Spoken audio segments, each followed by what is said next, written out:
작년 할로윈 데이 때 한국에서는 이태원역 1번 출구와 해밀턴 호텔 서쪽 그 좁은 골목에서 159명이 압사를 당했고 압사를 죽고 196명이 부상을 당하는 대참사가 벌어졌습니다. 정말 가슴 아프고 안타까운 일이 생긴 겁니다. 제가 현장 증인이 아니어서 그 사건에 대해서 뭐라 말씀드릴 수는 없지만 지금까지 알려진 바로는 이미 그 좁은 골목은 많은 행인들로 밀집된 그런 상황이었다고 합니다. 그러다가 어느 유명인이 그 골목 아래쪽에 왔다는 소문이 돌았고 그때부터 위에 있던 사람들이 아래쪽으로 가려고 이제 아래쪽을 향해서 갔는데 확 쏠림이 생겼다고 합니다. 그리고 뒤쪽 인파 중 어떤 사람들이 3차례 정도 세게 밀치자 사람들이 우르르 아래로 넘어져서 이른바 연쇄 깔림으로 그런 참변이 생겼다고 합니다. 그때의 충격량은 1초당 18톤에 이르렀다고 합니다. 18톤이 누는 겁니다. 1초당 18톤.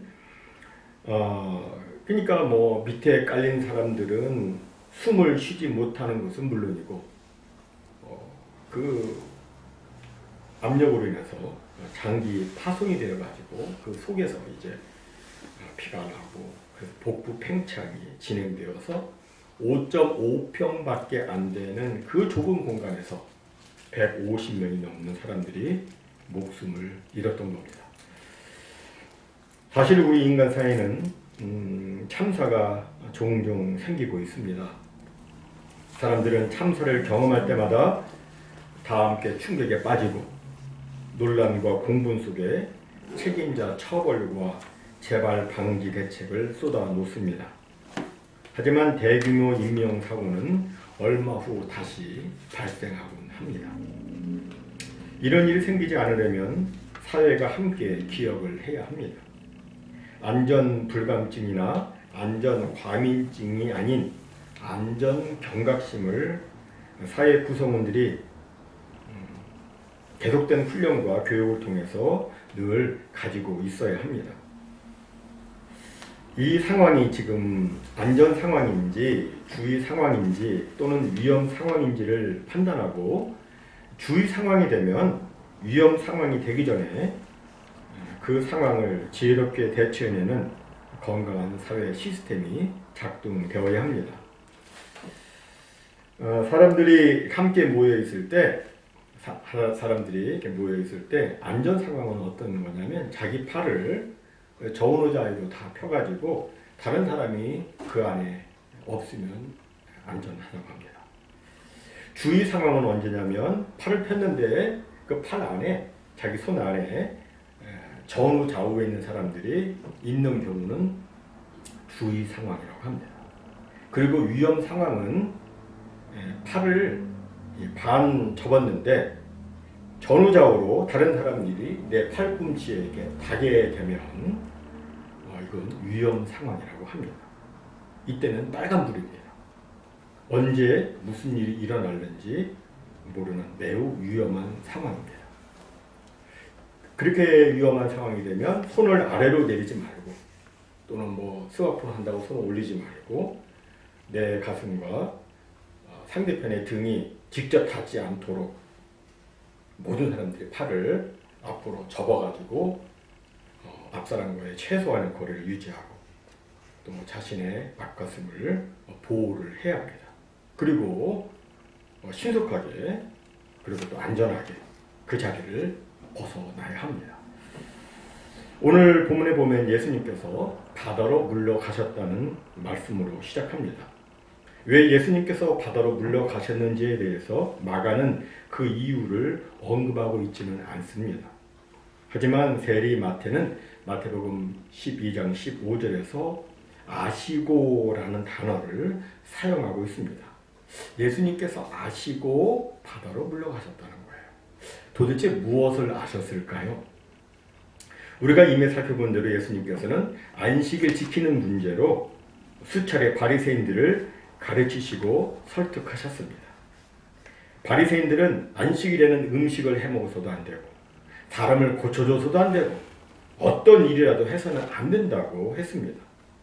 이에 예수님께서는 아니다. 안식일이 사람을 위하여 있는 것이지 사람이 안식일을 위하여 있는 것이 아니다. 안식일에는 아무 일도 안 하는 날이 아니라 선을 행하고 생명을 구하는 일을 하는 날이다 라고 말씀하시면서 안식일의 그 본뜻을 가르쳐 주셨습니다.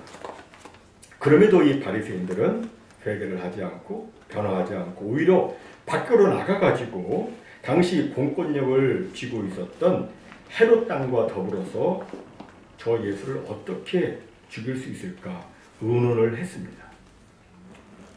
그들의 모의가 한참 진행될 때 나오면 잡아. 그럼 우리가 어떻게 할 테니까 이렇게 모의를 했겠죠. 한참 진행이 될 때 예수께서는 그들의 모의를 아시고 그들을 위해 곧장 바다로 가셔서 물러나셨던 겁니다. 하지만 많은 사람들이 예수님을 계속해서 따라왔습니다. 사람들이 예수님을 따라온 것은 어떤 병에 걸렸든지 예수님을 만지기만 하면 고침을 받는다는 소문이 널리 퍼졌기 때문이었습니다. 그래서 그 갈릴리 호수 그 지역은 그 지역에 있는 사람들은 물론이거니와 유대 지역, 예루살렘 지역, 그리고 저 멀리 유대 땅 아래 에돔 사람들이 살던 이두메 지역, 그리고 요단 동편 지역, 그리고 지중해 연안 두로와 시돈 지역에 이르기까지 병으로 고생하는 수많은 사람들이 그 예수의 소문을 듣고 예수님께 몰려왔던 겁니다. 하지만 우리가 이미 살펴본 대로 많은 사람이 한 곳에 일시에 몰리면 매우 위험한 일이 생길 수가 있습니다. 예상치 못한 불미스러운 사고나 사건 또는 대참사가 생길 수 있습니다. 그래서 예수님께서는 이런 심각한 위험 상황이 되지 않도록 하기 위해서 제자들에게 바다에 작은 배를 대기시켜 놓으라고 이렇게 말씀하셨는데 이 부분을 마가는 이렇게 표현하고 있습니다. 예수께서 무리가 애워싸 미는 것을 피하기 위하여 작은 배를 대기하도록 제자들에게 명하셨으니 이는 많은 사람을 고치셨으므로 병으로 고생하던 자들이 예수를 만지고자 하여 몰려왔음이로라. 우리가 성경을 보면 기본적으로 우리 사람들이 아주 건강하고 안전하게 그리고 평화스럽게 살 수 있는 말씀들이 아주 성경에는 다양하게 기록되어 있습니다. 우리가 성경을 건성건성 읽지 않고 자세히 읽으면 그런 부분들을 캐치해낼 수가 있어요. 오늘 말씀도 그러합니다. 많은 사람들이 다 함께 몰려와서 애워싸 밀기 시작하면 일순간에 매우 위험한 상황이 생길 수 있습니다. 우리 삶 속에서도 그런 일이 있을 수가 있는데 그런 일이 생기지 않게 하려면 우리는 개인적으로도 미리 대비를 해야 되고 또 사회적으로도 모두가 경각심을 가지고 주의를 해야 하는 겁니다. 그런데 오늘 본문에서 좀 특이한 부분은 더러운 귀신들이 어느 때든지 예수를 보면 그 앞에 엎드려 부르짖어 이르기를 당신은 하나님의 아들이니이다 라고 외쳤다는 거예요. 그 많은 사람들이 모이는 데서 이 귀신 들린 사람이 귀신의 힘에 의해서 그 앞에 막 엎드리는 거예요. 얼마나 위험했을까요? 이 귀신은 참 악하죠. 악해요. 사람들을 아주 위험에 빠뜨리는 그런 일들을 골라서 합니다. 엎드려가지고 그 많은 사람들이 모인 곳에 막 엎드리면 얼마나 위험해집니까? 그리고 또 뭐라고 그러냐면 당신은 하나님의 아들이니이다 이렇게 외쳐요. 당시 사람들은 아직도 예수님의 정작 누구인지 제대로 알지 못했는데 이 귀신은 귀신같이 예수님을 알아보고 그렇게 외친 거예요. 물론 귀신이 예수님을 알아보고 그렇게 외쳤다고 해서 그 귀신이 구원을 받았다는 것은 결코 아닙니다. 귀신은 타락한 천사들로서 하나님과 성도들을 대적하는 일을 하다가 장차 멸망의 심판을 당할 존재들이지 구원을 받을 수 있는 존재들이 아닙니다. 그럼 왜 귀신들은 예수님을 향하여 하나님의 아들이라고 외쳤는가? 이에 대해서 성경학자 레인이라는 분은 이렇게 말했습니다. 어떤 사람에 대해서 그의 정확한 이름이나 인격을 잘 안다면 그것은 곧 그를 지배하는 것이기에 귀신들도 그렇게 외쳤다는 겁니다. 쉽게 설명하자면 요즘 다른 사람의 이름과 생년월일, 소셜 시크릿 번호, 그리고 은행 부자번호, 비밀번호를 교묘하게 취득해가지고 사기를 치는 사람들이 적지 않게 있습니다. 다른 사람의 이름과 인격, 그러니까 그 사람에 대한 중요한 인적 사항을 다 알고 있다면 그것은 곧 그 사람을 지배할 수 있는 위치에 있는 겁니다. 다른 사람이 저를 다 알고 있으면 저를 컨트롤할 수가 있는 거예요. 그러니까 귀신들은 예수님에 대해서 정확하게 언급을 함으로써 자기들을 능히 제어할 수 있는 예수님을 어떻게든 꺾어보자는 의도에서 그와 같이 외친 겁니다. 그리고 예수 그리스도에 대해서 정확하게 말을 함으로써 귀신 자신의 능력을 은연중에 다른 사람들에게 심어주어서 사람들로 하여금 귀신을 신뢰하게 하려는 그런 악한 의도에서 그렇게 외친 겁니다. 이런 일들은 성경 여러 곳에서 발견이 되고 특별히 사도행전 16장에 보면 더욱 자세히 나와 있습니다. 사도 바울 일행이 하루는 빌립보 긴기태스 강가로 기도하러 가는데 점치는 귀신 들린 여자 노예 하나가 바울 일행을 만나서 소리질러 외쳤습니다. 뭐라고 외쳤습니까? 이 사람들은 지극히 높은 하나님의 종으로서 구원의 길을 너희에게 전하는 자라. 말은 맞는 말인데 그러나 그 외침은 바울의 복음 증거를 돕기 위한 것이 아니라 오히려 방해하기 위한 것입니다. 즉 바울이 한참 복음을 전하고 있는데 갑자기 그렇게 소리질러서 외치게 되면 사람들이 복음을 제대로 집중해서 들을 수가 없어요. 그죠?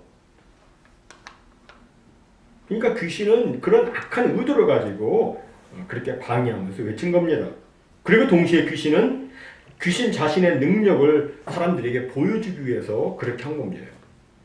그곳에 있던 사람들에게 마치 자신이 하나님의 일까지 정확하게 말할 수 있는 능력자임을 알게 해서 귀신 들린 그 여종의 말을 더 신뢰하게 만들려는 그런 악한 의도에서 그렇게 했던 겁니다. 이런 일이 며칠간 계속되니까 사도 바울은 귀신 때문에 하나님의 복음이 더러워지고 방해받는 것을 더 이상 바라보고 있을 수 없었습니다. 그래서 예수 그리스도의 이름으로 귀신을 내쫓죠.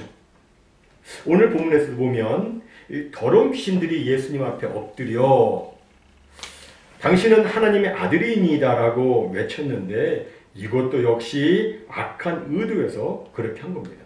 여러분 귀신은 다 더럽습니다. 다 악해요. 타락한 천사 어느 하나도 착한 것이 없어요. 악한 것만 합니다. 악한 의도에서 그렇게 한 거예요. 예수님은 귀신이 그렇게 외치지 않아도 영원한 하나님의 아들 그리스도이십니다. 예수님은 귀신으로부터 영광을 받으실 이유가 전혀 없으시고 또 귀신의 도움을 받으셔야 될 필요가 전혀 없으십니다. 예수님은 더러운 귀신을 자신의 홍보대사로 삼지 않으셨습니다. 예수님은 어떤 경우에도 사탄이나 악령들의 도움을 받아서 하나님의 왕국을 세우려 하지 않으셨습니다. 그래서 예수님께서는 귀신에게 자기를 나타내지 말라고 많이 우리 한글 성경, 요즘 성경에는 많이 경고, 예전에는 엄히 경고, 엄히 경계, 강하게 경고하신 겁니다. 또 예수님께서 이렇게 강하게 경고하신 것은 사람들이 예수님을 오해하지 않도록 하기 위해서입니다. 예수님은 모든 병을 다 고쳐주셨죠. 요즘식으로 말하면 예수님은 내과, 외과, 안과, 피부과, 이부인후과, 뭐 정신과, 산부인과 등등 모든 과의 모든 병을 다 고쳐주셨습니다. 또 예수님은 악령도 쫓아내시고 죽은 자도 살리셨습니다. 예수님은 병을 즉각적으로 고쳐주셨고 또 완벽하게 고쳐주셨습니다. 예수님은 과연 여호와라파, 치유의 하나님이시고 치유의 왕이십니다. 예수님은 하나님 왕국의 왕으로 각종 질병을 다 통제하십니다. 예수님은 악령도 통제하시고 질병도 통제하십니다. 그러나 예수님의 사역의 그 핵심은 귀신을 쫓아내는 축사나 병을 고치는 신유가 아닙니다. 예수님의 핵심 사역은 하나님 왕국의 복음 전파입니다. 그래서 예수님께서는 사람들에게 회개하고 복음을 믿어라. 천국에 가까웠다. 회개하고 복음을 믿어라 라고 외치셨던 겁니다. 예수님이 병을 고치는 치유와 귀신을 쫓아내는 축사 대신에 복음 전파를 핵심 사역으로 정하신 것은 아무리 병을 고쳐주고 아무리 귀신을 쫓아주어도 그가 회개하고 복음을 믿지 않으면 그 사람은 여전히 사탄의 왕국에 그대로 머물러 있기 때문입니다. 여러분, 사람은 아무리 건강하고 아무리 부유하고 아무리 존귀하고 성공해도 회개하고 복음을 믿지 않으면 현세에 사탄의 파괴적 통치를 받고 내세의 지옥불에서 영원한 고통을 당하게 됩니다. 때문에 예수님은 사람들이 회개하고 복음을 믿어 하나님의 왕국에 들어오도록 하시는 것에 핵심을 두신 겁니다. 물론 그렇다고 해서 예수님께서 이 치유의 사역을 완전히 무가치하게 여기신 것은 또 아닙니다.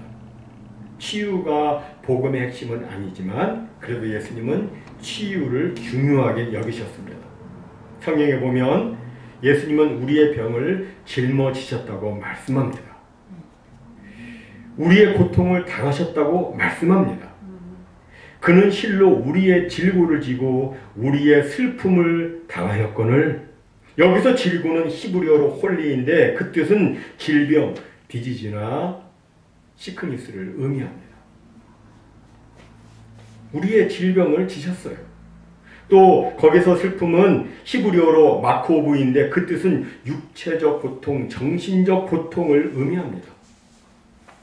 즉 예수님은 우리의 질병과 우리의 육체적 정신적 고통을 대신 짊어지신 겁니다. 또 성경은 예수님이 우리의 나음을 위해서 채찍에 맞으셨다고 말씀합니다. 그가 채찍에 맞음으로 우리가 나음을 입었다고 말씀합니다. 정말 예수님은 우리 사람의 병을 짊어지셨습니다. 그래서 우리는 그 아픈 상황에 있지만 그럼에도 불구하고 우리는 두려워하지 않는 겁니다. 예수님이 통제를 하시니까 그렇습니다.